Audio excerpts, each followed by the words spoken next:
So very good afternoon and welcome back to this channel. दोस्तों, most probably आप सभी को सुबह ये न्यूज़ जो है वो मिल चुकी होगी कि जो case high court of Jammu and Kashmir and Ladakh में पेंडिंग था regarding the JKPSC examination and JEE civil examination, उसका जो रिजल्ट है या फिर उसकी जो जजमेंट है वो प्रोनाउंस कर दी गई है। आप सभी को ये भी मालूम होगा कि इसकी जजमेंट जो है 18 तारीख को 18 अगस्त दिस मंथ रिजर्व कर दी गई थी और बोला गया था कि फाइनल जो जजमेंट है उसे प्रोनाउंस कर दिया जाएगा कुछ ही दिनों के अंदर। तो आज की तारीख में यानी 31 अगस्त 2023 को सुबह 10 बजे इसकी जो जजमेंट है वो प्रोनाउंस कर दी गई है। तो आइए एक बार देख लेते हैं इस नोटिफिकेशन के अंदर क्या क्या बताया गया है, क्योंकि 10 बजे जो जजमेंट थी वो आ चुकी थी, वायरल हो रही थी वो आगे पीछे डिफरेंट सोशल मीडिया जो प्लेटफॉर्म्स थे वहाँ पर, बट उसकी जो फाइनल कॉपी थी एक PDF फॉर्मेट में वो देखने को नहीं मिली थी। अभी हाल ही में वो जो फाइनल कॉपी ये PDF फॉर्मेट में वो सामने निकल कर आ चुकी है।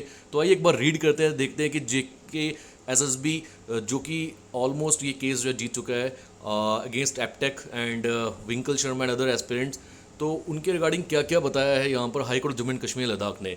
तो एक बार अगर आप रीड करेंगे तो ये वही बताया गया कि इनके बीच में ये जजमेंट जो है वो हुई थी विंकल शर्मा एंड अदर्स थ्रू। यहाँ पर एडवोकेट्स के नाम लिखे गए हैं और UT of Jammu and Kashmir and others यहाँ पर भी एडवोकेट के नाम लिखे गए हैं और ये सब JKSSB के लिए जो है वो फाइट कर रहे थे।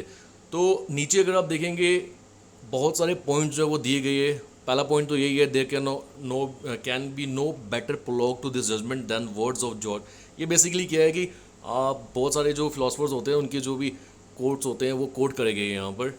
नीचे अगर आप देखोगे सेकंड पॉइंट में, starting from very first day जब से ये केस जो है वो किया गया था और जो भी उसमें डेवलपमेंट रही हैं उन सभी डेवलपमेंट्स को पॉइंट वाइज पॉइंट ये high court of Jammu and Kashmir ने यहाँ पर बताया इस फाइनल PDF में।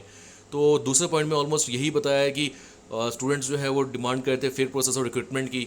और अगर आप नीचे आ जाएंगे तो ये बताया गया कि 40 पेटिशनर्स थे इन नंबर, या फिर एस्पिरेंट्स भी आप कह सकते हैं, जिन्होंने ये केस किया था अगेंस्ट JKSSB या पेटिशन फाइल की थी अगेंस्ट JKSSB। नीचे अगर आप और आ जाएंगे तो फोर्थ पॉइंट रीड करेंगे, वहाँ पर भी आपको जितनी भी डेवलपमेंट्स हुई है इस केस के रिगार्डिंग वो देखने को मिलेंगी। तो ज़्यादा वक्त ज़ाया नहीं करते हैं और फाइनली देखते हैं कि हाई कोर्ट ने बोला क्या है इसके रिगार्डिंग। तो ये पॉइंट्स ये क्योंकि आपको मिल ही जाएगी ये वाली PDF के फॉर्मेट में कॉपी, तो आप ये खुद भी रीड कर सकते हैं। नीचे जो इम्पोर्टेंट पॉइंट है वो हम देख लेते हैं। इसमें सब वो बताया गया है कि एपटेक जो कि ब्लैक लिस्ट की गई थी डिफरेंट स्टेट में, डिफरेंट एग्जामिनेशंस में एग्ज़ाम्स कैंसिल हुए और जो बच्चों ने इल्ज़ाम लगाए उन सब के बारे में यहाँ बताया गया है। और जो मुझे समझ में आया है वो यही देखने को मिला है कि हाई कोर्ट ने ये बताया कि कोई भी कंपनी जो है वो फॉरएवर के लिए ब्लैक लिस्ट नहीं रह सकती है। तो पेज नंबर अगर 30th पे अगर आप आ जाएं, क्योंकि बहुत बड़ी जजमेंट है ये, तो ये फाइनल पॉइंट्स को आप रीड कर ले, ये कहीं ना कहीं इसका सार होगा, एक प्रॉपर एक्सप्लेनेशन है पूरे ऊपर जितने भी पेजेस हैं उनकी, कि रिव्यू कमेटी ने कॉन्स्टिट्यूट की थी in terms of government order number this shall submit its report within a period of 10 days from the date of passing of this judgment।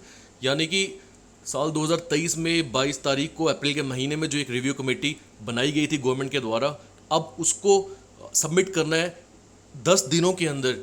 ये जो जजमेंट आई है यानी कि आज के से लेके अगले 10 दिनों तक उनको एक रिपोर्ट जो है वो बनानी है और वो सबमिट करनी है। और वो सबमिट करेंगे किसको? वो सबमिट करेंगे मोस्ट प्रॉब्ली जो चीफ सेक्रेटरी है अरुण कुमार मेहता उनको। और नीचे लिखा भी गया है जो चीफ सेक्रेटरी है उनको एक डिसीजन लेना on the basis of the recommendations made by the review committee within a period of 10 days thereafter. यानी 10 दिन तो आपको लगेंगे या 10 दिन लगेंगे किसको? जो कमेटी बनाई गई थी उनको कुछ भी फाइनल डिसीजन लेने में। फिर वो कमेटी जो है वो चीफ सेक्रेटरी को अपना डिसीजन जो है वो फॉरवर्ड करेगी और उनको 10 दिन दिए गए होंगे कि वो आगे क्या इस पर डिसीजन लेती है। फिर the decision of the chief secretary shall be communicated to the secretary JKSSB। यहाँ पर यह भी बताया गया कि चीफ सेक्रेटरी की तरफ से जो भी डिसीजन आएगा वो JKSSB के जो सेक्रेटरी होंगे वहाँ पर कम्युनिकेट किया जाएगा और फिर उसके अकॉर्डिंगली JKSSB जो है फाइनल डिसीजन जो है वो लेगा। हालांकि till the final decision is taken by the government, जब तक फाइनल डिसीजन अभी गवर्नमेंट का नहीं आता है तो JKSSB जो है वो सिलेक्शन प्रोसेस के साथ प्रोसीड नहीं कर सकती, ये उन्होंने बोला है। And the case is disposed of accordingly. इसके बाद कोई भी हियरिंग जो है इस केस की नहीं होगी। जज जो रहे हैं मोक्ष खजूरिया काजमी वो रहे हैं। तो आइए इंपॉर्टेंट बातचीत कर लेते हैं इसके ऊपर। अब यहाँ से जो इम्पोर्टेंट पॉइंट्स निकल कर आ रहे हैं वो यही है कि ऑलमोस्ट मुझे लगता है कि 1 महीने के अंदर अंदर, वो बहुत ज़्यादा टाइम है, 15 से 20 दिनों के अंदर अंदर जो है फाइनल डिसीजन जो है गवर्नमेंट के द्वारा ले लिया जाएगा, जो कि पास ऑन किया जाएगा JKSSB के सेक्रेटरी को। और फिर जेकेएसएसबी के सेक्रेटरी को इस रिक्रूटमेंट को कैरी ऑन करना होगा। इसका मीनिंग कि जेकेपीएसआई का एग्जामिनेशन वापस से नहीं होने वाला है। No re exam for JKPSI, no re exam for JE civil Jal Shakti. And बहुत सारे चैनल्स भी री एग्जामिनेशन के अकॉर्डिंग वीडियोस जो है वो चल रही थी, बट यहाँ पर अब यही है कि री एग्ज़ाम तो नहीं निकलने वाला। ठीक है, जो एक बार एग्ज़ाम हो चुका है पहले, उसी का फाइनल रिजल्ट जो है वो सामने निकल कर आएगा। हालांकि in case of JE civil Jal Shakti वहाँ फाइनल रिजल्ट रहेगा, और जेकेपीएसआई के लिए आपके मार्कशीट जो है वो आउट हो जाएगी एंड रनिंग का जो प्रोसेस है वो शुरू कर दिया जाएगा। तो इस पूरे प्रोसेस को मुझे लगता है कि 1-2 महीने लगेंगे। और जिन स्टूडेंट्स को लगता है कि उनका जेकेपीएसआई का एग्ज़ाम अच्छा हुआ था, अच्छे मार्क्स जो उन्होंने स्कोर करे हैं, they should get ready for the running process. उनको रनिंग जो है वो आज ही से मुझे लगता है शुरू कर देनी चाहिए। प्रैक्टिस कर लीजिए, बिकॉज बहुत ज़्यादा वक्त भी नहीं मिलेगा आपको रनिंग की प्रैक्टिस के लिए, बट जितना वक्त आपके पास है उसमें आपको 6.5 मिनट के अंदर प्रैक्टिस कर लेनी चाहिए। तो आज से शुरू हो जाओ रनिंग के लिए। And it is good news for दो स्टूडेंट्स जिनका स्कोर जो है वो अच्छा आया है। But again the process should be fair and transparent. But अब जो फाइनल डिसीजन गवर्नमेंट का हाई कोर्ट का रहता है, गवर्नमेंट को भी वही मानना है, जेकेएसएसबी को भी वही मानना है। तो ऑल इन ऑल जेकेपीएसआई का भी फाइनल जो रिजल्ट है, मार्कशीट या score card you can say, वो आने वाला है। जेई सिविल जल शक्ति का भी रिजल्ट जो है वो जल्दी आ जाएगा। और रनिंग प्रोसेस जो होगा जेकेपीएसआई का, वो मुझे लगता है कि लगभग 1 से 1.5 महीने के अंदर शुरू कर दिया जाएगा जेकेएसएसबी के द्वारा। हालांकि वो टाइम पीरियड ज़रूर देगा रनिंग प्रैक्टिस के लिए, बट मुझे लगता है आज से आपको रनिंग की प्रैक्टिस शुरू कर देनी चाहिए। दोस्तों ये न्यूज़ थी जो कि अभी जजमेंट के रिकॉर्डिंग निकल कर आई है सामने।